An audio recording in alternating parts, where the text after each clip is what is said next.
Փաշինյանի կառավարության հետ երկօրյա թեժ քննարկումներից հետո նորընտիր խորհրդարանը վերադառնում է բուն օրակարգին, երկրորդ փուլով ընտրում են մշտական հանձնաժողովների ընդդիմադիր նախագահներին։ Ուժեղ Հայաստան խմբակցությունից Արեգա Հովսեփյանը չընտրվեց եւ վերաինտեգրման հարցերն այս շենքում գլխավորողի պաշտոնում քաղաքական թիմն առաջադրել է Հարություն Հարությունյանի թեկնածությունը, ով վստահ է Հայաստանի եվրոպականացման համար պատասխանատու խորհրդարանական հանձնաժողովը պետք է չդառնա հարթակ, որտեղ պարզապես կառավարության հայտարարությունները կվերարտադրվեն։ Մեր նպատակն է ունենալ ավելի շատ գործընկերներ, ավելի շատ շուկաներ, ավելի շատ ներդրումներ, ավելի շատ տեխնոլոգիաներ,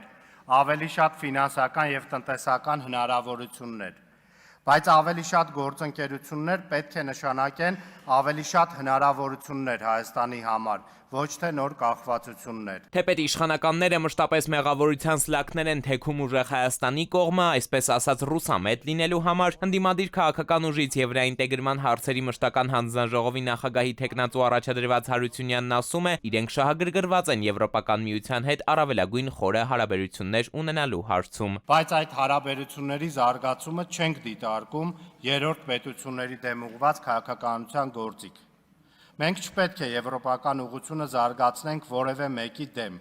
Մենք պետք է այդ ուղղությունը զարգացնենք բացառապես Հայաստանի Հանրապետության համար։ Մինչև նորընտիր падգամավորները գնան փակ գաղտնի քվեարկությամբ Հարությունյանի թեկնածությանը հավանություն տալու կամ այն մերժելու, Եվրամիության հետ մերձեցումը երրորդ երկրի այս դեպքում ակնհայտորեն Ռուսաստանի դեմ կապելու հարցը լրագրողների հետ զրույցում մեկնաբանում է խորհրդարանի նախագահը։ Ռուբինյանն արձագանքում է ռուս պաշտոնակցին Պետդումայի խոսնակ Վոլոդինին, ով այսօր հայտարարել է, թե ԵԱՏՄ հնարավորություններն օգտագործելուն զուգահեռ Եվրամիությանն անդամակցելու մտադրություններ ունեցող հայկական քաղաքականություն իր խոսքով ցինիկ է։ Մենք չէ, որ որևէ բան ենք անում Ռուսաստանի Դաշնության հետ հարաբերությունները վատթարացնելու համար, հակառակը մենք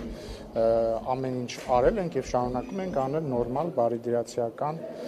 բարեկամական հարաբերություններ ունենալու համար։ Ինչ վերաբերում է Եվրամիության անդամակցության կամ տեխնացու դառնալու դիմումին,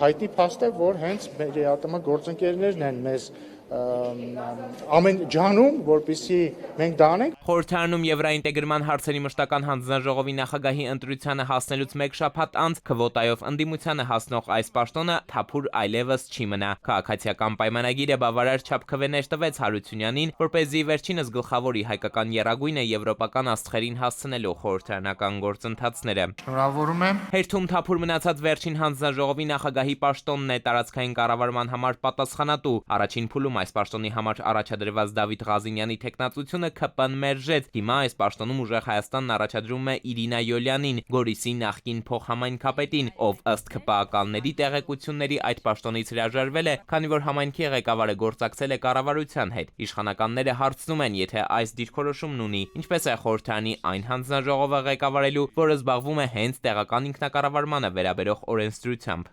Հայաստանի Հանրապետությունում պետք է տեղի ունենա իշխանափոխություն։ Այդ մասին խոսել եմ 2020 թվականից սկսած, միշտ ունեցել եմ ընդդիմադիր դիրքորոշում, նվիրված աշխատել եմ իմ համայնքի համար, ինչի համար այսօր հպարտ այստեղ կանգնած եմ,